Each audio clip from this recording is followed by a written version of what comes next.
함께하며 여러분의 내일을 응원합니다. 성공을 부르는 좋은 습관, 성공예감 이대호입니다. 성공예감 이대호입니다. 2부가 시작된 10시 5분입니다. 10시 5분에 2부로 저희가 찾아뵙고 있고요. 경제상식 퀴즈 정답을 알려드려야죠. 정답은 나사였습니다. 나사. 볼트 너트 아니고 나사. 미국의 항공우주청, 항공우주국이죠. 우리나라의 우주항공청이 이제 곧 신설이 된다라는 소식도 전달을 해드리면서 여러분의 상식을 키워드리기 위해서 퀴즈 정답 내드렸던 거는 이제 나사였습니다. 나사. 정말 많은 분들이 정답 맞춰주셨습니다. 우리에게도 참 익숙한 이름이고요. 0195님은 성공예감 이대호입니다를 하루도 안 빠지고 청취하고 있습니다. 라고. 아유, 너무나 감사드립니다. 뒷부분에 단연 최고의 방송이죠라고 느낌표도 보내주셨는데, 이거 읽어드릴까 말까 하다가 그래도 써주셨으니까 읽어드립니다. 그리고 아까 0304님께서 아까 거의 한 9시 조금 지나자마자 일찍 보내주셨는데, 인력사무소에 며칠째 빈손으로 갔었는데 오늘도 취소되면 어쩌나 했는데 다행히 오늘은 아파트 입주 청소지로 가는 중입니다. 가는 중에 성공예감 듣습니다라고 보내주셨는데 아마 지금은 그 입주 청소하러 도착하셨을 것 같아요. 그래도 오늘은 좀 일거리가 있네요. 다행입니다. 0304님이 청소해 주시는 그 집에 입주하시는 분도 복 받으실 것 같습니다. 다 같이요. 따뜻한 마음으로요. 문자 메시지 보내주셔서 너무나 감사드립니다. 그리고 따뜻한 KBS 콩으로도 메시지 하나 올라왔는데요.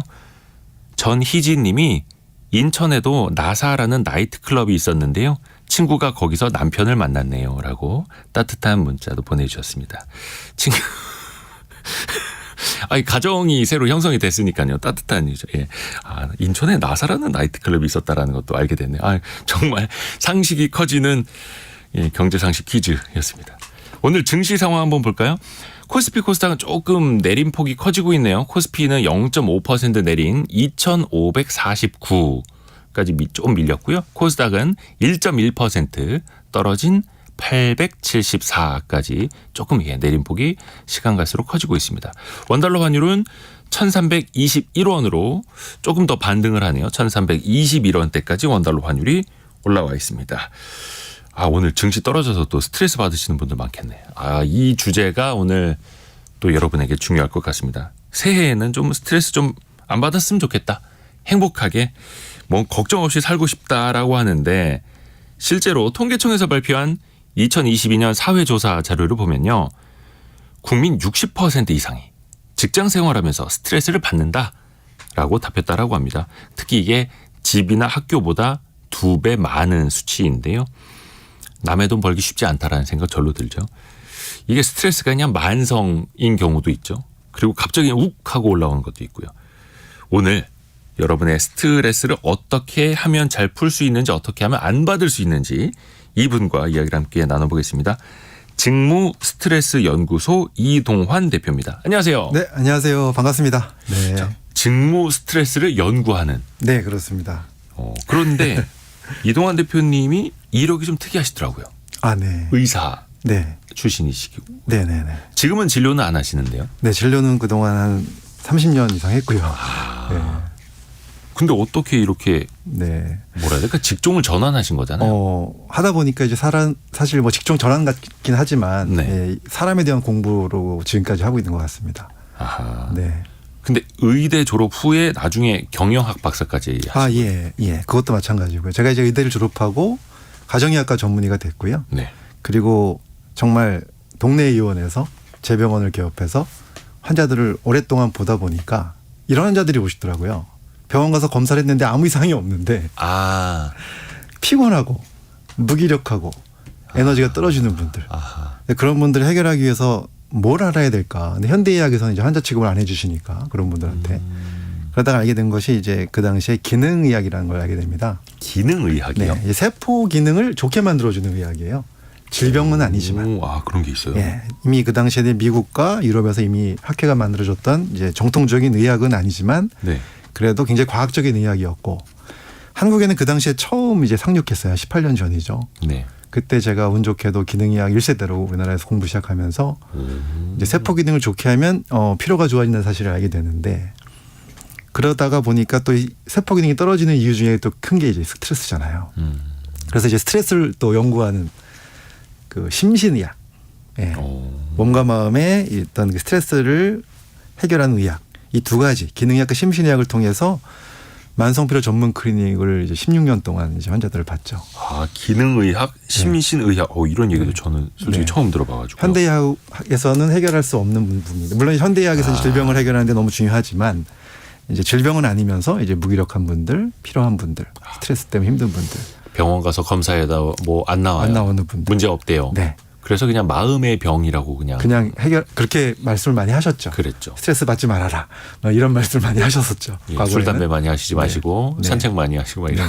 근데 이제 그것이 예. 단순히 그렇게 끝나는 것이 아니라 네. 어떤 세포의 기능적인 문제, 그다음에 어떤 마음과 몸의 연결성의 문제 이런 문제들을 연구하는 의학을 이제 공부하게 됐고요.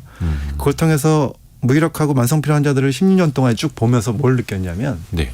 직장인들도 정말 많이 오시는데 예. 에너지가 떨어졌던 분들이 몸의 에너지가 좋아지고 또 마음의 힘이 좋아지면 인생이 바뀌는 거예요. 아, 마음이 단단해지면 그렇죠. 인생이 바뀌다. 멘탈도 좋아지고. 아, 그렇죠. 멘탈. 예. 그러면서 이제 심리학 또 뇌과학적인 것들을 공부하면서 이제 그쪽 관심을 갖게 됐고요. 특히나 직장에서의 그 스트레스가 성과하고도 굉장히 많이 연결이 돼 있기 때문에 그렇죠. 직무 스트레스에 대한 연구를 하면서 그쪽으로 논문을 써서 이제 경영학 박사학위를 이제 받게 됐습니다. 아, 그러시고. 그래서 지금은 이제 진료는 사실 최근까지는 했었는데 네. 작년 정도부터 이제 안 하고 있고요. 지금은 주로 유튜브에서 이런 분들한테 어떤 몸과 마음 에너지를 끌어올릴 수 있는 성공을 위한 방법들 이런 것들을 좀 많이 올려드리고 있습니다. 아하. 네. 그러니까 마음, 멘탈, 뭐 마인드. 네. 사실 이제 다 같은 이야기일 수도 있는데 네. 이게 어떻게 변하느냐에 따라서 인생이 달라질 수 있는 네, 완전히 달라지더라고요. 정말 네. 중요한 거죠. 그렇죠. 근데 이제 스트레스에 대해서 우리가 이야기를 해봐야 될 텐데 네. 사실 뭐 스트레스 없는 사람이 어디 있겠습니까? 다 있죠. 예, 뭐 생방송하면서 스트레스 없으면 이렇게 누워서 방송을 하겠죠. 그러면 안 되는 거고 네. 적절한 긴장감, 압박감이 있어야 건강한 거고. 네. 근데 이게 어느 수준을 넘어가면 병이 된다라는 거잖아요. 그렇죠. 그 경계는 뭐가 될까요? 그 사실은 이것이 자기가 적응할 수 있는 능력이 어디까지인가를 좀 봐야 되고요. 예. 사람마다 이 스트레스를 받아들이는 적응력이 다 다릅니다.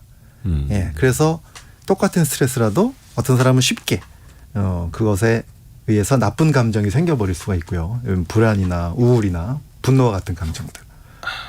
또 어떤 사람들은 조금 더 적응력이 강해서 그런 감정을 좀 일으키지 않을 수도 있죠.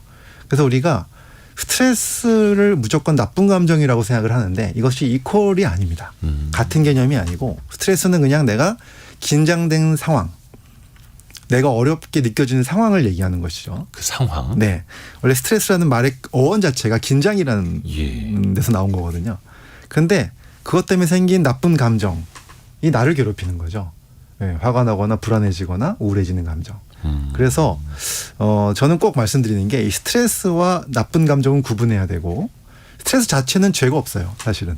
스트레스 자체는 죄가 없다고. 네네. 그것이 나를 괴롭히는 건 아니고 그걸로 인해 생긴 나의 나쁜 감정들이 나를 괴롭히고 있는 거거든요.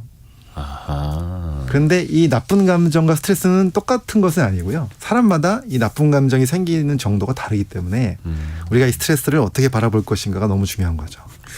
네. 스트레스 자체가 문제가 아니라 그로 인해서 나쁜 감정이 생긴 쌓이고 지속되는 거죠. 그렇죠. 그것이 저를 괴롭히는 거죠.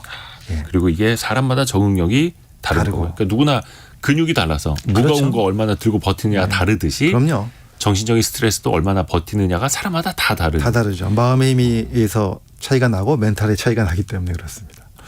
거의 근데 회사만 나가면 답답해지고 네. 왜 직장 우울증 막 이런 얘기도 있잖아요. 네. 이게 우리나라에서 이제 좀 흔하다고 볼 수 있을까요? 네, 여러 가지 통계들이 있어요. 제가 찾아보니까 뭐 통계마다 좀 다르지만 보통 한 4명 중에 3명 정도가 직장인들 중에서 회사 우울증을 앓고 있다고 얘기를 하고요. 4명 중에 3명이요? 네, 네, 네.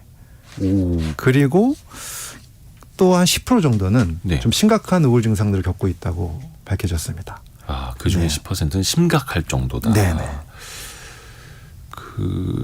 저희에게 그 메시지 보내주시는 분들 중에서도 몇몇 네. 분들이 네. 강인규님이 직장 스트레스 최고의 해결책은 퇴사 아닌가요?라고 하죠.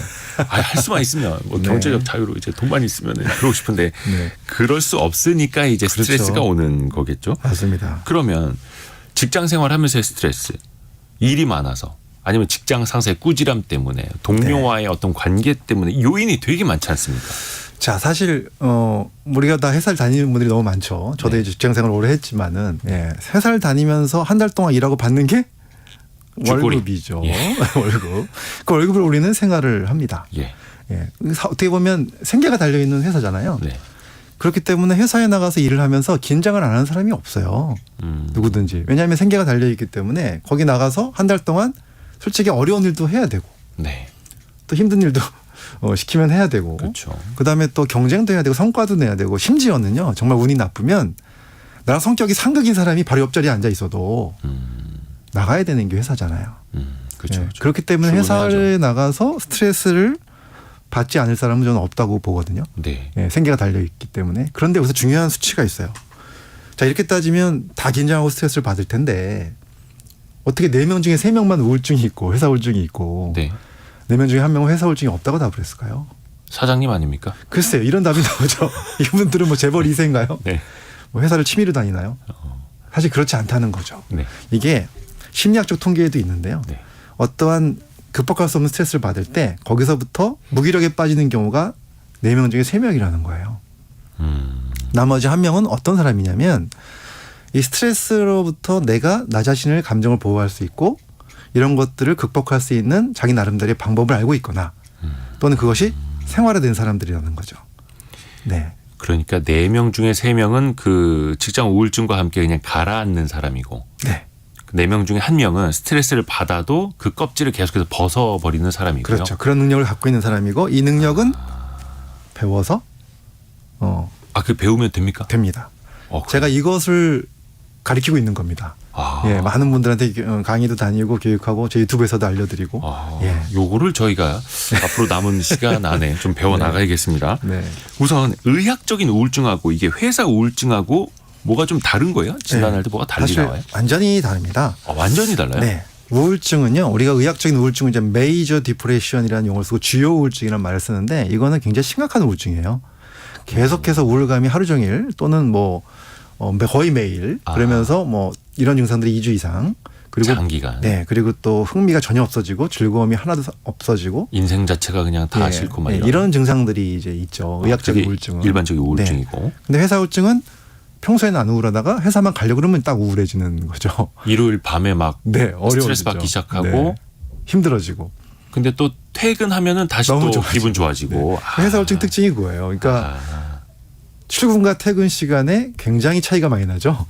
증상이. 그리고 월요일 아침이 제일 힘들고 금요일쯤 되면 되게 좋아지고 토요일 날 되면 완치됐다가 또 일요일 되면 다시 힘들어지는 거죠. 이게 결국은 아까도 말씀드린 것처럼 회사에 나가서 긴장을 안 할 수가 없기 때문에 생계가 달려있기 때문에 당연히 이런 우울증이 오는 거죠. 그래서 의학적인 우울증과는 완전히 다르고요. 본인이 만약에 회사를 나가지 않는데도 계속해서 우울 증상이 심하다면 이것은 좀 검사를 받아봐야 되지만 회사와 관련된 우울증은 그냥 사실은 사회적 용어로 만들어낸 거죠. 의학 용어가 아니잖아요. 예. 어쩔 수 없이 그 사회 내에서 네. 내가 네. 받을 수밖에 없고. 네, 질병까지는 아니라고 보시면 되죠. 그렇죠. 또 이제 직장 생활이 또 어떤 직장에 있느냐에 따라 다를 수도 있는데 안진수님은 네. 도로를 주행하는 버스 운행하는데 네. 도로마다 스트레스가 깔려 있답니다. 그렇죠. 사실 뭐 옆차 때문에도 그렇고 힘드시죠. 뭐 도로 사정, 네. 뭐 승객들 힘들죠. 네. 박미영님은 4명 중에 1명이 저인 것 같습니다. 저는 스트레스가 별로 없는 것 같아요. 이런 분들도 있네요. 네. 이 회사 우울증이 생기는 사람과 안 생기는 사람의 차이가 네. 아까 말씀해 주신 것처럼 그걸 벗어날 수 있는 사람 네. 말고 어떤 좀 행동이나 생각 차이가 좀 다릅니까? 네, 일단은 첫 번째 그러니까 회사 우울증이 안 생긴 사람 첫 번째 특징이 뭐냐면 성격 자체가 낙관적이고 긍정적인 사람들이 많아요. 근데 이건 타고난 성격이잖아요. 그렇죠. 근데 우리가 성격을 바꿀 수 있을까? 이렇게 따지면은 되게 힘들잖아요. 어렵죠. 그런데 많은 심리학적 연구를 보면 네. 성격을 뿌리째 바꾸지 않아도요. 우리가 스트레스를 이길 수 있는 방법 중에 하나가 스트레스를 받아들이는 나의 가치관, 네. 생각 습관 이런 것들은 훈련을 통해서 분명히 바뀔 수가 있고요. 그런 것들이 바뀌게 되면 스트레스로부터 나의 감정을 보호할 수 있는 커다란 힘이 생깁니다. 아, 성격을 바꾸는 게 아니라 네. 생각 습관을 바꾸면 된다. 예. 그러니까 성격에서 이 가지가 나와서 그 네. 사람의 성향이라는 것이 생기고 예. 그것이 생각 습관이나 가치관을 만들게 되는데 뿌리채는 못 바꾸지만 네. 이 가지 정도는 바꿀 수 있다는 거죠. 예를 들면 생각 습관을 바꾸는 첫 단계는 어떻게 될까요? 이게 일단은 사람 습관 바꾸는 게 정말 네. 힘든 일인데. 네. 사실은 저도 이제 이 부분 때문에 예. 상당히 오랫동안 고민을 많이 했던 부분입니다. 예. 왜냐하면 저도 타고난 성격이 낙관적이지 못하고. 아, 그러세요? 네. 아니 지금 되게 이렇게 웃는 얼굴로 말씀해 주셔서 되게 좋은 인상이시고 네. 그런데. 사실 제가 강의를 다닐 때도 네. 제 경험 담으로 말씀을 드리거든요. 왜냐하면 또 제가 이게 어떻게 변했는지. 스트레스 받아본 사람이 알고 네, 맞습니다. 회사 우울증 겪어본 사람이 네. 알고. 심지어는 제가 이 성격 자체가 걱정이 많은 스타일. 그래서 없는 걱정을 미리 땡겨서 하는 불안감이 많고 이런 성격을 가지고 태어났어요. 이 부모님 성격이거든요, 사실은. 저도 비슷한데요. 아, 그러시죠? 예, 저도 그래서 일하면서 약간 완벽주의 성향이 좀 있었거든요. 네네네. 그래서 스트레스 엄청 받았어요. 그렇죠. 근데 이제 이것을 그러다 보면 이제 짜증이 잘 나요. 조금만 어려운 상황이 생기면 왜 쉽게 갈 수 있는데 왜 이런 상황이 생길까? 근데 그게 스트레스가 되면서 화도 나고 불안해지고. 근데 이런 것들을 이제 바라보는 나의 리프레임 훈련이라고 해서 관점 바꾸기 훈련을 이제 하게 됩니다. 어떤 훈련이요?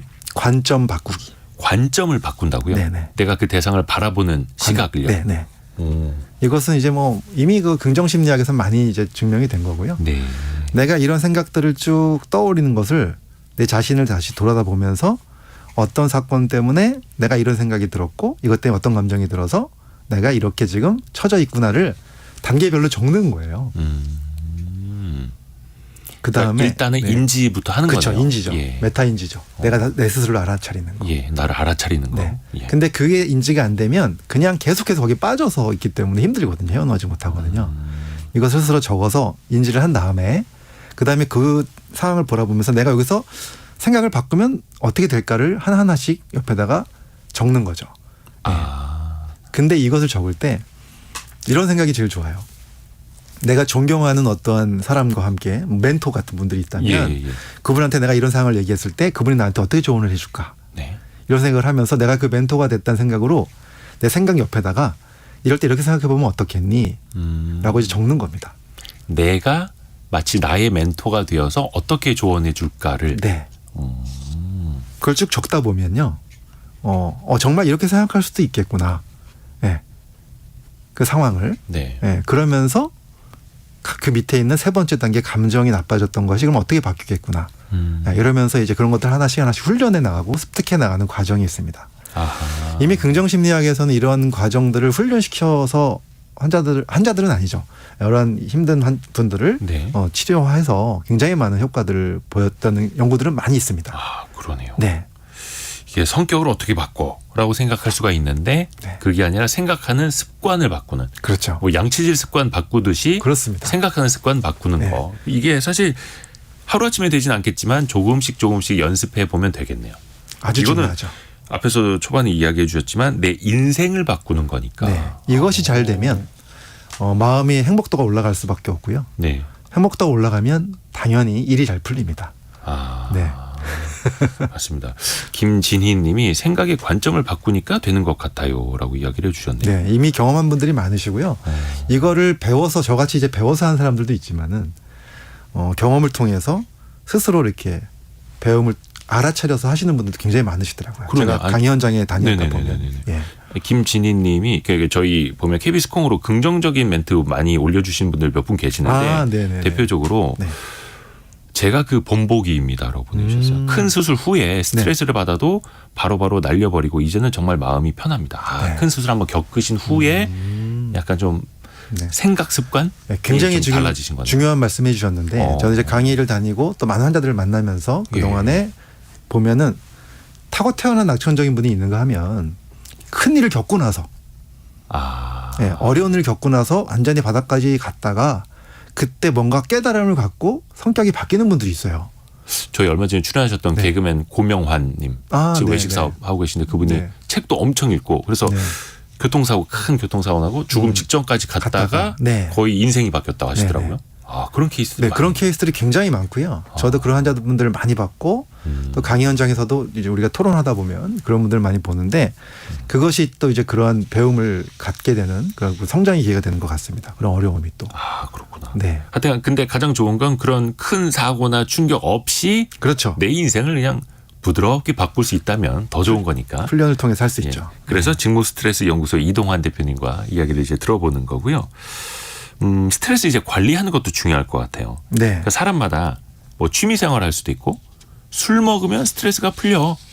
뭐 노래방 갔다 오지 뭐 이런 분들도 있고. 네. 아니면 뭐 고래고래 이제 소리를 지르는 분들도 있고 운동하러 나가는 분들도 있고 네. 잠을 많이 자려고 하는 분들도 있고. 네. 어떤 습관이 더 낫겠습니까? 일단은 요걸 말씀드리기 전에 한번 여쭤볼게요. 우리 예. 이대호 편집장님은 스트레스 받으시면 어떻게 푸세요? 아, 이거 답을 못 하겠는데 큰일 났다. 아, 솔직히 말해야 되죠. 네. 저는 그냥 계속 일을 합니다. 그래요? 예, 좀 정신이 나간 행동인데. 아, 예전에는 그래서 스트레스 어떻게 풀어야 할지도 잘 몰랐었는데 그냥 주말에 가족들과 시간 보내고 아이들 네. 많이 보면서 그때 더 많이 힐링이 되는 것 같아요. 네, 되게 좋은 말씀 해주셨는데 사실 스트레스를 푸는 것과 많은 분들이 스트레스를 잊는 것 예, 헷갈리는 분들이 되게 많습니다. 그러니까 스트레스를 잊는 것이라는 거는 즐거운 걸 하다 보니까 이제 잠시 잊는 거죠. 그 상황을. 스트레스를 푸는 것과 잊어버리는 게 다른 거다. 네네. 그러니까 잊는 것이라는 거 이런 거죠. 뭐 예를 들어서 뭐 친구들이랑 술 한잔 하고 노래방 가서 노래도 하고 하다 보면은 그 스트레스 받았던 일이 머릿속에서 싹 잊어버리잖아요. 네, 그럼 즐겁죠. 그렇죠, 네. 그렇죠. 근데 그것이 과연 풀린 것인가? 잠시 잊었던 것인가? 내 몸에 남아 있는데. 네. 그거를 이제 확인하는 방법이 뭐냐면요. 그 상황이 끝나고 나서 집에 혼자 돌아와서 네, 다시 한번 그 상황을 생각해 보는 거예요. 스트레스 상황을. 네. 아, 근데- 스트레스 상황을 다시 생각해야 돼요? 그렇죠. 그거 괴로운데. 근데 생각했는데 똑같이 아까 전처럼 예. 그냥 똑같이 감정이 나빠지고 힘들다 그러면 그건 잠시 잊었던 거고요.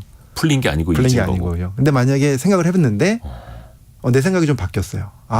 좀 인정도 하고 그 상황을 그럴 수도 있다고 인정하게 되고 그래 앞으로 잘하면 되지. 이런 식으로 조금 감정이 좀 풀려 있다. 그럼 이거 스트레스가 풀린 거예요. 아, 이게 심리적인 변화가 생기지 않으면 스트레스를 풀었다고 볼 수가 없거든요. 잠시 있는 거죠. 예. 예, 그래서 친구들이랑 대화를 하고 술을 먹고 이런 작업들을 통해서 만약에 그런 심리적 변화가 생긴 거면은 그거는 잘 푸신 거고요.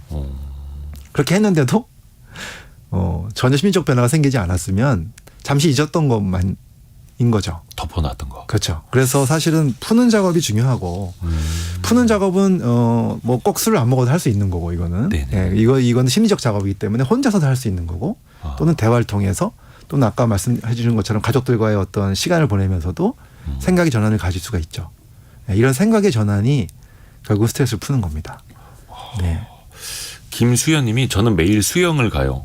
얼굴이 터질 정도로 운동을 하면 곧 잠이 옵니다라고.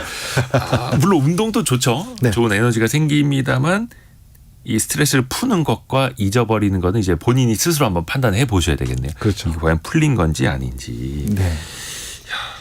그럼 평소에도 이게 관리를 어떻게 하면 좋을지 평소에. 평소에. 이게 또 육체적, 신체적으로 좀 나눠서 볼 수 있다면서요? 네, 맞습니다. 사실 스트레스를 직장에서 안 받으려면 네. 가장 중요한 게 일단은 내 시간을 또 잘 써야 됩니다. 내 시간을. 네, 그러니까 회사에서는 열심히 일을 해야 되잖아요, 당연히. 일을 하고 그다음에 이게 집에 와서는 아니면 자기만의 시간일 때는 자기한테 가장 행복도가 올라갈 수 있는 활동들을 하는 게 좋아요. 근데 그것이 뭐 장기적인 행복을 봐야 되는데 물론 뭐 갑자기 게임을 너무 많이 한다든가 뭐 술을 많이 먹는다든가 이런 거는 그 당시엔 행복하지만 잠깐 행복한 네, 거 말고 장기적인 행복이 안 되잖아요. 그러니까 잠깐의 즐거움 말고 장기적인 행복을 가져갈 수 있는 걸 하라. 네. 그래서 뭐 좋은 뭐 시간을 갖는 거, 좋은 사람들과 교류하는 것도 좋고요. 좋은 취미 생활도 좋고, 그 다음에 또 운동 너무 좋고요. 네. 예. 그리고 또 자기가 좋아하는 영화를 본다든가 이런 것들이 왜 좋으냐면요. 자기 생활의 행복도가 높은 사람들이 스트레스 민감도가 떨어집니다. 자기 생활의 행복도가 높은 사람들이. 네. 그러면 직장에 나가서도 예, 훨씬 더 직장 생활에서 받는 스트레스를 좀 다르게 바라볼 수 있는 좋은 그런 애티튜드를 가질 수가 있거든요. 아하. 그래서 물론 뭐 집에까지 와서 일을 하라는 건 아니고 집에까지 와서는 자기만의 시간을 갖되 장기적인 행복도가 올라갈 수 있는 일을 해야 된다. 그러기 위해서 할 수 있는 게 두 가지가 있는데요. 바로 육체적인 측면, 정신적인 측면이 있는 거죠. 육체적인 측면은 사실은 너무 중요한 게요. 몸과 마음이 연결되어 있다라는 그렇죠. 거 많이 들어보셨죠. 네, 네. 예, 제가 아까도 심신의학 말씀드렸지만 몸과 마음이 연결돼 있어서 이 몸과 마음의 에너지가 붙어 있어가지고 몸이 힘들면 마음이 힘들어지고 마음이 힘들면 몸이 힘들어지거든요. 그렇죠, 그렇죠. 근데 이 연결고리 중에서 악순환의 고리를 깨트리는 방법이 하나 있습니다. 오, 네. 예, 이 연결고리가 바로 뭐냐면 우리 몸 속에 있는 자율신경이라는 거거든요. 예. 자율신경. 예, 자율신경 많이 들어보셨을 건데. 아니, 들어는 봤는데 이거 네. 내 마음대로 스위치를 껐다 켰다 할 수가 없잖아요. 그렇죠, 자율신경은. 그렇죠. 자율신경은 이제 이런 거잖아요. 네. 운동신경은 내 마음대로 움직이는 거잖아요. 네네. 손가락을 이렇게 폈다 오므렸다 그렇죠. 할 수 있잖아요. 네. 자율신경은 이런 거죠. 심장을 좀 지금보다 늦게 뛰게 해보세요. 안 되잖아요, 이거. 예. 예. 그렇죠. 이 장기에 붙어 있는 신경들. 예. 어. 이 자율신경은 근데 내 의도대로 움직이는 게 아니라 예. 이 자율신경이 바로 내 감정에 따라 왔다 갔다 하거든요. 아. 그래서 이게 몸과 마음의 연결고리예요. 예. 감정이 나빠지면 몸에 자율신경이 작동하기 시작하면서 흥분작용, 그러니까 자율신경 중에서도 교감신경이 작용하면서 이렇게 심장도 빨리 뛰고 장 움직임도 안 좋아지고 이렇게 되는 거죠. 예. 그래서 이것을 조절할 수 있다면, 이걸 내가 조절할 수 있다면 거꾸로 몸을 통해서 마음을 관리할 수 있는 방법이 있는 거죠. 아, 그러네요. 예. 그러니까 사실 어떤 화나는 순간, 열받는 순간에 막 심장 두근두근거리고 막 네. 손 떨리기 시작하고 막 네. 땀나고 그러는데 그거는 이제 감정으로 이어졌으니까. 그렇죠. 근데 반대로 몸을 통해서 이거를 낮출 수 있다. 이제 손이 떨리고 네. 다리가 후들거리고 네. 심장이 두근거리고 막 머리 땀이 나고 합니다. 네. 동공이 확장되고 네. 이거를 어떻게 그러면 내가 컨트롤을 네. 역으로 할 수 있을까요? 이게 바로 이제 다들 알고 계시는 복식 호흡입니다. 호흡부터. 네. 이게요. 의학적으로 이 자율신경 위치하는 곳들이 있거든요. 근데 이 장기 중에 다 있는데 부교감 신경이 우리를 긴장을 풀어주고 가슴을 편안하게 해주고 심장도 천천히 뛰게 해주는데 이 부교감 신경을 자극하기 위해서 횡격막을 크게 움직여야 됩니다. 그 위쪽으로 있는 신경들 자극하기 위해서. 아. 그러니까 이것이 그냥 우리가 많은 분들이 복식호흡의 중요성에 대해서 얘기할 때 의학적인 걸 잘 모르시면은 네. 그냥 호흡하면 편해지나 보다 이렇게 생각하는데 예. 그게 다 의학적으로 다 연결이 되거든요. 아, 그냥 뭐 몸에서 산소가 많이 필요하다 이것뿐만이 아니라 그것뿐만이 아니라 횡격막을 많이 크게 내리니까. 움직이면 내리면 그 밑에 있는 부교감 신경이 자극이 되고 자연스럽게 몸과 마음이 편안해지는 거죠. 아. 그래서 몸으로 이끄는 마음 관리 방법입니다. 그래서 뭐 항상 심호흡하세요. 네, 네. 천천히 숨을 내쉬세요. 네. 막 이렇게 하는 게 다 그런 이유가 네. 있는 거네요. 네. 이 심호흡도 복식호흡, 이제 횡격막 호흡이라고 하는데 이것을 배워서 꾸준하게 평상시 실천하시는 분들이 훨씬 더 신경이 안정이 잘 돼요. 아, 평상시. 예. 그러네요. 네. 이게 이제 의학적으로 할 수 있는 일. 그렇죠. 의학적으로 할 수 있는 일이고 심리적으로는 약간 저는 그렇게도 하거든요. 가끔 이제 뭐 심장이 두근거리거나 네. 그런 순간에 아, 지금 내 몸에서 나를 구해주려고 하는 거야 라고 인지를 하는 거죠. 네네네. 이 상황에서 내가 내 몸에 긴장감도를 넣고 근육에 힘을 넣지 않으면 내가 뭐 안 좋은 일이 생길 수도 있으니까 나보고 긴장하라고 이렇게 해주는 거야 라고 그냥 생각을 하거든요. 그 생각도 너무너무 좋은 생각이에요. 예. 예. 왜냐하면은 실제로 그렇거든요. 예, 예. 우리 몸이. 우리 몸에서 그런 호르몬이 나오고 우리 긴장시키는 이유가 나를 지키려고 하는 거거든요. 그게 맞습니다. 예. 근데 이제 그것이 적당하게 나오면 되는데 근데 그게 너무 심해져 나를 괴롭히기 시작하면 그때는 이걸 낮춰야 됩니다. 아, 낮춰야 된다. 네. 그럴 때 이제 심호흡이 필요하고요. 그다음에 그것을 낮추는 방법 중에 하나가 또 운동이에요. 아, 예. 왜냐하면 이제 이런 또 자율신경 때문에도 심장이 빨리 뛰지만 또 스트레스 호르몬이 나와서 그렇거든요. 네. 예. 뭐 에피네프린 호르몬이 나오면 이제 심장이 빨라지고 근데 이 호르몬을 소모시키는 방법이 바로 이제 힘을 쓰는 운동을 하게 되면 호르몬이 빨리 소모가 됩니다. 아, 이게 사실 그 의사 선생님들한테 많이 듣는 이야기. 술 담배 끊으시고 뭐 적게 하시고 줄이고 뭐 운동하시고. 이런 이야기만큼이나 네. 운동하시고 명상하시고 뭐 복식호흡하시고 이야기를 듣는데 네. 이게 사실 정신하고 몸이 다 연결돼 연결되기 있기 때문에 맞습니다. 그러네요. 네. 좀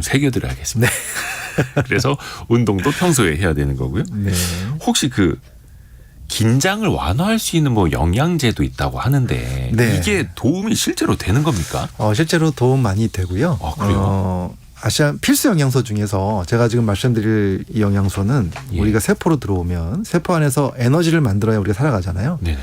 에너지 공장이라고 하는 미토콘드리아라는 공장이 있습니다. 네. 예, 근데 이 공장의 에너지를 만들 때 이 영양소가 필수 영양소고요. 네. 예, 이 영양소가 근육으로 가면 근육을 편안하게 이완시켜주는 영양소가 있거든요. 네. 영양소가 있어야만 근육이 편하게 이완됩니다. 그래서 이 영양소가 있어야 에너지도 있고 근육도 편안해지는데 영양소가 언제 떨어지느냐? 바로 스트레스 호르몬이 나올 때 떨어져요. 아, 그래요? 예. 그래서 이 호르몬이 스트레스 호르몬 중에서 콜티졸 같은 호르몬이 이제 많이 분비가 되면 코르티졸. 네네. 그럼 이 호르몬이 대사되는 과정에서 영양소들이 이제 소모가 되는데 특히 이 영양소가 굉장히 많이 소모가 되거든요. 그러니까 평상시에 이 영양소가 몸속에 충분하게 있는 분들은 스트레스를 받아서 호르몬이 나와도 조금 떨어지기 때문에 견딜 수 있는 거예요. 아. 근데 평상시에 부족한 분들은요. 스트레스를 받으면 이게 확 떨어지니까 예. 그러니까 이제 부족해지니까 근육도 빨리 뭉치고 더 피곤해지죠. 예, 이 영양소가 너무 중요한 영양소가 있습니다. 일종의 나의 방파제 같은 역할을 해주는 네. 건데. 영양소가 바로 뭐냐면 네 글자로 네. 마그네슘을 얘기하는 아, 겁니다. 마그네슘이요? 네. 마그네슘 저 옛날에 막 손 떨리고 눈 밑에 네. 떨릴 때 그때 좀 먹었었는데 맞습니다. 마그네슘 부족하면 눈 떨림이 생각나잖아요. 예. 이게 바로 근육 수축이거든요. 근육이 막 수축하는. 네. 떨리는 것도 수축이니까요. 아. 근육 수축이 눈 떨림처럼도 오고 종아리 지나는 걸로도 오고 또 많이 피곤하면 어깨 뭉치잖아요. 네네네. 승모근이 많이 뭉쳐서 목 뒤가 뻣뻣해지잖아요. 네. 스트레스 받으면. 이게 다 근육 수축인데 마그네슘이 풍부한 분들은 스트레스를 받아도 이러한 근육 수축이 훨씬 적게 오죠. 아. 예, 그래서 평상시에 음식을 잘 관리하시는 게 좋습니다. 마그네슘 풍부한 음식을 많이 드시는 게 좋아요. 참고로 직무 스트레스 연구소 이동환 대표님은 가정의학과 전문의십니다. 그래서 평소에 먹는 것도 영양소도 중요하다. 네. 또 중요한 영양소 또 뭐가 있을까요? 알아두면 좋은. 네. 그 다음에 또 하나가 바로 오메가3. 오메가3. 네. 생선에 많이 들어있죠. 아, 네. 아까 제가 말씀을 못 드렸는데 마그네슘은 다시마에 많이 들어있습니다. 아, 다시마. 네, 다시마나 견과류 많이 드시면 좋고요. 한 어느 정도는 먹어야 됩니까? 아니, 뭐- 그 왜 라면 봉지에 들어있는 그 정도 다시마 하면 됩니까? 하루에 그냥 한 그 정도 해서 하루에 한두 장씩만 먹어도 충분합니다. 아, 그래요? 네, 네. 오메가3는요? 오메가3는 생선을 많이 드시면 좋은데 네네네. 오메가3는 이제 뇌세포에 작용을 합니다. 그래서 직접 신경세포 막의 그 구성성분으로 이루어져 있는 것이 오메가3가 그걸로 들어가기 때문에 네, 그렇기 때문에 오메가3를 충분히 드시는 분들이 신경 예민한 게 좀 덜해요. 아. 네. 그 뇌기능에 도움이 됩니다. 예민함이 좀 낮아진다라는 네. 의미예요. 그래서 옛날에 그 이런 연구도 있었습니다. ADHD라고 그 신경이 예민한 그 하나들이 아, 네네. 예, 네네. 신경이 예민할 때 이러한 영양소들을 충분하게 공급을 하니까 어떤 신경 예민한 증상이 좀 줄어들었다. 네, 이런 연구들도 있고요. 또 직업군에 따라 스트레스 많이 받는 직업군들한테 매일매일 생선을 먹게 했더니 스트레스 호르몬도 줄어들었다. 이런 연구들이 있어요. 예. 그러니까 스트레스를 어떤 견딜 수 있는 힘, 네. 방파제를 좀 높이는 거네요. 네. 그리고 이게 좀 화나는 일 많고 스트레스 많으면 평소에 잠도 잘 못 자잖아요. 그렇습니다. 잠을 잘 자야 좀 회복이 될 텐데 또 반대로 스트레스 때문에 잠을 못 자고 너무 중요하죠. 수면. 우선은 잠이 안 와서 수면제라도 먹고 좀 자는 게 나을지 네. 아니면 그래도 좀 억지로 자려고 노력을 해보는 게 나을지 그렇지. 어떤 네. 게 나은 거예요? 사실 수면제 너무 못 주무시면 수면제 잠깐 힘을 빌리는 것도 괜찮고요. 또 이제 안정제 같은 걸 좀 이렇게 처방받아서 잠깐 힘든 걸 넘기는 것도 아주 좋은 방법입니다. 네. 하지만 여기서 꼭 말씀드릴 게 뭐냐면 그것이 근본적인 치료제는 아니라는 걸 꼭 알고 가셔야 되는 거죠. 그렇죠. 그것은 너무 힘든 시기를 넘기기 위해서 증상을 완화시키기 위해서 하는 것이고 일시적으로. 일시적으로 근본적으로는 내가 왜 수면이 안 되는지를 알아야 됩니다. 그래서 그것이 어떤 심리적 문제인지 네. 아니면 생활 습관의 문제인지 사실 많은 생활 습관의 문제 중에 카페인 가다가 굉장히 수면 억제를 하거든요. 카페인. 네. 요즘에 우리나라가 이제 커피 천국이잖아요. 특히 요즘엔 그 얼죽아라고 얼어 죽어도 아이스 아메리카노 네. 마신다는 네. 외신에서도 보도가 됐는데 카페인을 더 빠르게 흡수하기 위해서 아이스 아메리카노를 먹는 것 아니 이런 분석도 나오더라고요. 그래요? 네.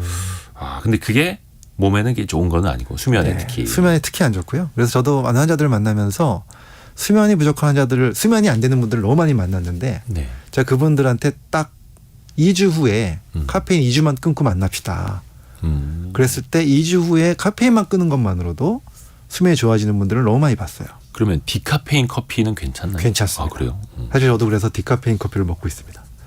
아니 근데 어떤 분들은 커피로 거의 목욕을 해도 잠 잘 잔다라는 분도 있고 어떤 분들은 커피 한 모금만 마셔도 네. 잠을 못 잔다라는 네. 분도 있고 굉장히 그리고 차이가 많죠. 사람마다 그 카페인 해독한 능력이 다르니까요. 예. 근데 지금 중요한 말씀해 주셨는데 예. 밤에 커피를 먹어도 나는 잠을 잘 잔다 하시는 분들 있잖아요. 네. 그런 분들만 모아서 커피를 먹었을 때와 안 먹고 잘 때의 그 수면 깊이를 측정해 보니까 아, 본인은 잘 자는 것 같아도 예, 카페인을 안 드셨을 때가 훨씬 더 숙면이 되더라는 겁니다. 수면의 질을 봤을 다릅니다. 때는 네, 네. 그래도 카페인을 안 그럼 몇 시 이후부터는 안 먹는 게 그러니까 좋을까요? 물론 사람마다 그 너무 다르니까요. 네. 예, 근데 뭐 민감한 분들은 사실 안 드시는 게 맞고요. 괜찮은 분들은 오후에 한 3시 이후부터는 안 드시는 게 좋죠. 민감한 분들은 오후 한 3시 이후부터는 네. 실제로 이동환 대표님도 네. 이걸 다 그러면 실행을 하고 계시는 거예요, 이런 방식으로? 제가 이런 것들을 10몇 년 동안 실행을 해왔기 때문에 네. 제가 지금 이렇게 살고 있고요. 삶이 달라졌다. 네. 근데 이게 그 아까 직장 생활 스트레스 네. 또 이게 회사 우울증 네. 뭐 이제 수면의 질, 삶의 질 이렇게 이야기를 이어가고 있는데 이게 혼자서 노력한다고 되기는 조금 어렵지 않을까요? 네. 주변의 도움도 좀 필요할 테고요. 네, 그럴 수 있죠. 사실은 혼자서 해결하면 제일 좋죠. 네, 하지만 이것이 너무 심각하다. 아까도 제가 말씀드렸지만 회사 우울증이 4명 중에 3명이지만 네. 또 한 10% 정도는 심각한 증상을 갖고 있다고 말씀드렸잖아요. 네. 네, 그런 증상으로 보인다. 예를 들어서 즐거움이 너무 없어지고 모든 것에서 그렇다 그러면은 반드시 전문가의 도움을 받아야 됩니다. 네.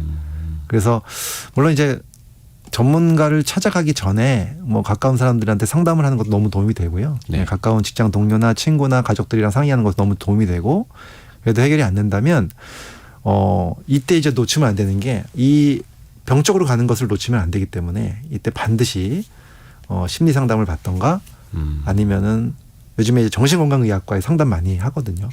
예, 또 필요하면 약 처방도 받을 수 있고 이런 부분들도 꼭 제가 말씀을 드리고 싶어요.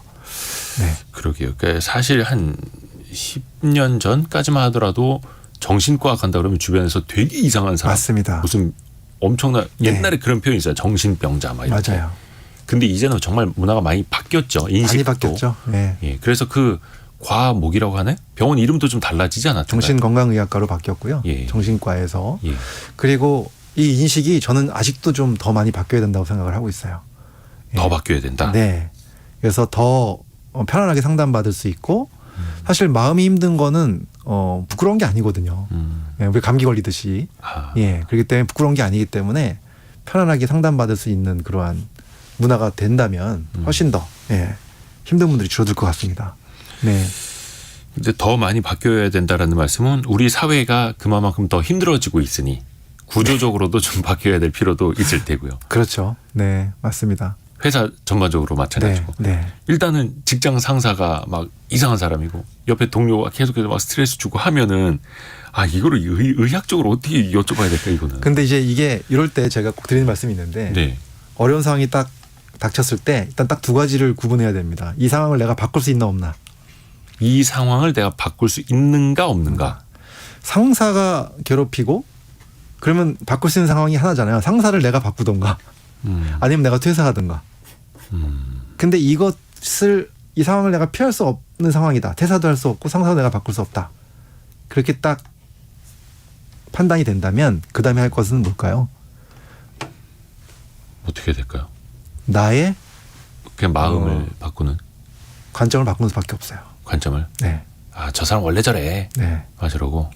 그게 나를 보호하는 방법입니다. 그냥 한 귀로 듣고 흘리자.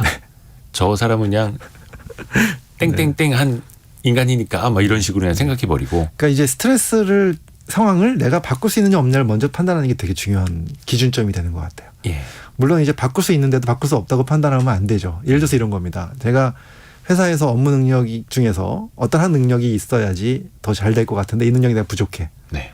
이걸 바꿀 수 없다고 생각을 하면 어떻게 돼요? 그냥 적응하고 그냥 편하게 사는 거죠. 근데 그게 아니라 그런 건 제가 노력해서 바꿀 수 있는 상황이잖아요. 그럼 스트레스가 줄어들잖아요. 그런데 반대로 내가 할 수 있는 능력이 아닌 거 있어요. 진짜. 대표적인 게 이제 이런 거죠. 뭐 부모님 바꿀 수 없잖아요. 아, 네네, 그렇죠. 예. 내가 이런 집안에 태어났는데 이거 바꿀 수 없잖아요. 그럼 이걸 가지고 계속 스트레스를 받는 것이 과연 옳은 것인가? 관점을 바꿔야죠, 빨리.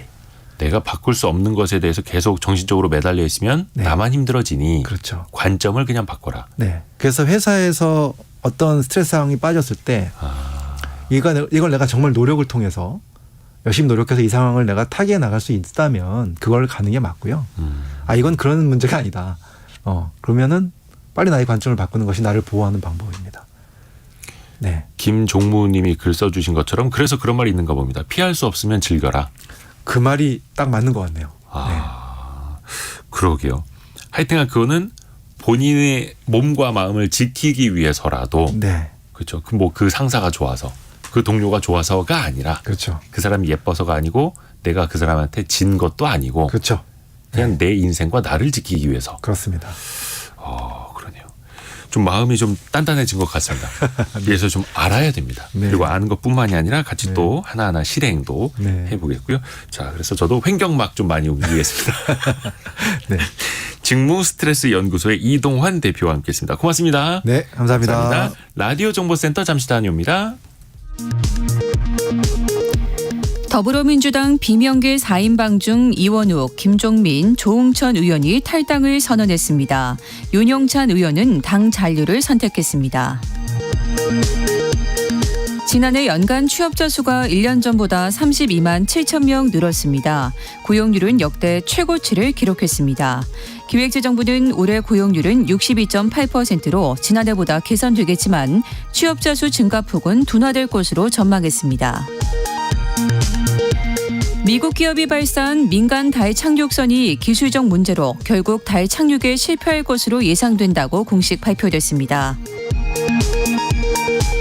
중국이 타이완을 침공할 경우 세계 경제 국내 총생산이 10조 달러 감소하는 경제적 충격이 발생할 수 있다는 미국 민간 연구기관의 추산이 나왔습니다. 특히 한국의 GDP가 20% 넘게 감소하면서 전쟁 당사국인 타이완에 이어 두 번째로 경제적 피해 규모가 클 것으로 전망됐습니다. 지금까지 라디오 정보센터 뉴스 정한나였습니다. 성공예감 애프터 서비스 시간으로 갑니다. 유혜진 리포터 함께하죠. 안녕하세요. 네, 안녕하세요. 자, 어떤 질문 들어와 있습니까? 네, 어제 퀴즈 정답이 핫팩이었는데요. 네. 안진수님, 핫팩이 환경에는 영향이 없나요? 하고 질문 주셨습니다. 네. 취재를 해보니까요. 우리가 흔히 사용하는 핫팩의 주 재료는 부직포로 된 포장지와 철가루, 활성탄, 규조토, 소금, 소량의 물이라고 합니다. 핫팩의 원리는 철가루가 공기 중 산소와 결합해 산화하며 열이 발생하는 것이고요. 산화 반응이 끝나면 더는 열을 발생시키지 못해 재사용이 어렵습니다. 속재료뿐만 아니라 포장재로 사용되는 부직포도 비스코스 레이온과 폴리에스테르 등의 원료 섬유를 합성수지 접착제로 결합한 소재로 재활용을 할 수 없습니다. 또 포장재 생산 과정에서 비스코스 레이온은 황화수소와 이황화탄소 등 유해가스를 발생시키고 폴리에스테르는 면보다 3배나 많은 이산화탄소를 배출합니다. 즉 일회용 핫팩은 소각되면 많은 양의 유해물질을 발생시키고 포장재인 부직포도 일반 쓰레기로 분류돼 소각 매립되고요. 결국 태양과 토양을 오염시킨다고 보시면 됩니다. 따라서 이를 대체해 충전식 전기 손난로나 실리콘 온수 핫팩, 다회용 핫팩 등을 이용할 수 있고요. 귤껍질이나 팥, 현미 등으로 친환경 핫팩을 만들어서 사용할 수도 있습니다. 그러게 핫팩이 참 따숩고 좋은데 네. 이게 참 일회용으로 계속해서 버려지니까 이것도 문제네요. 다음 질문은요. 네, 어제 원탁의 기자들 K시간에 2024년 CES에 관한 소식 전해드렸는데요. 5462님, CES는 언제 처음 시작된 건가요? 가전 박람회라고 하는데 왜 IT 제품이 많은 거죠? 하고 문자 주셨습니다. 네. 일단 미국의 CES 세계 가전 전시회 박람회라고도 하는데요. 1967년에 시작이 됐더라고요. 67년에는 뉴욕에서 1회 전시회가 시작이 됐고 95년부터는 이제 지금 열리는 미국 라스베이거스에서 매년 1월에 개최가 됩니다. 미국 소비자 기술 협회 주관으로 열리게 되고요. 아무래도 점점 전통 있고 또 커지다 보니까 세계적인 기업들이 더 다 참여를 하고 있고 그러면서 또 계속해서 더 확고한 자리를 계속 이어가는 그런 선순환이 되는 것 같고요. 이번에는 현지 시간으로 이제 9일에 개최가 됐고요. 12일까지 이어집니다. 왜 가전 전시회인데 가전뿐만이 아니라 여러 가지가 나가느냐? 이제는 IT 제품이 가전만 있는 게 아니죠. 온갖 ICT 제품이 다 융합되고 있기 때문에 첨단 기술이 다 쏟아져 나오는 장이다라고 보시면 되겠고요. 뭐 AI 기술까지도요. 참고로 과거에 많이 생각했던 그 오토쇼 같은 경우도 옛날에 오토쇼라고 하면 자동차 오토바이만 나왔었거든요. 근데 이제는 뭐 자율주행카 드론이라든지 각종 소프트웨어라든지 다양해지고 있죠. 그만큼 기술의 경계가 허물어지고 있다. 이렇게 인식하시면 될 것 같습니다. 네. 그리고 어제 경제뉴스 브리핑 시간에 비대면으로 주택담보대출을 갈아탈 수 있게 됐다는 소식 전해드렸는데요. 7186님 주택담보대출 대환대출을 할 때 수수료는 없나요? 하고 문의 주셨습니다. 이게 대환대출 플랫폼을 통해서나 갈아타기 위한 별도의 수수료가 있는 건 아닙니다. 다만 기존의 대출을 내가 갚을 때 일종의 위약금 같은 게 발생을 하지 않습니까? 특히 주택담보대출도 받은 지 3년이 안 되면 중도상환 수수료라고 있죠. 이게 일종의 뭐 통신사 위약금이랑 거의 비슷한 개념인데 그리고 뭐 인지세 같은 경우에는 은행과 반반씩 부담한다라든지 그 근저당 설정 금액에 비례해서 채권도 구매를 해야 하는데 이런 일반적으로 들어가는 그 부대 비용이 있다라는 거 이게 하나의 비용이라면 비용일 수 있겠죠. 질문 하나 더 들어볼까요? 네. 역시 어제 경제뉴스 브리핑 시간에 국내 민간 자격증이 5만 개를 넘어섰다는 소식 전해드렸는데요. 8729님 민간 자격증은 아무나 만들 수 있는 건가요? 하셨고요. 3301님 민간 자격증의 공신력이 얼마나 되는지 알고 싶어요 하고 문자 주셨는데요. 한국직업능력연구원에 문의를 해봤습니다. 일단 민간 자격은 개인이나 단체, 법인 등이 자율적으로 신설해서 관리 운영하고 있고요. 금지 분야만 아니라면 누구나 등록이 가능합니다. 단 반드시 한국직업능력연구원에 등록이 되어 있어야 하고요. 공신력은 국가 자격증에 비해 떨어지는 것이 사실이지만 때에 따라 업계에서 알아주는 민간 자격증도 있다고 합니다. 또 국가공인 민간 자격증이라면 이게 되게 어렵기 때문에 좀 더 공신력이 확보가 된다고 하고요. 이 민간 자격증을 만들거나 취득하기 전에 상담을 받는 것이 중요하다고 합니다. 044-415-5000번으로 문의하시기 바랍니다. 네, 유혜진 리포터 수고 많으셨습니다. 감사합니다. 고맙습니다. 저희 여기서 마무리를 해야겠네요. 저는 이대호였고요. 내일 아침 9시 5분에 다시 돌아오겠습니다. 성공예감은 오늘도 여러분을 응원합니다.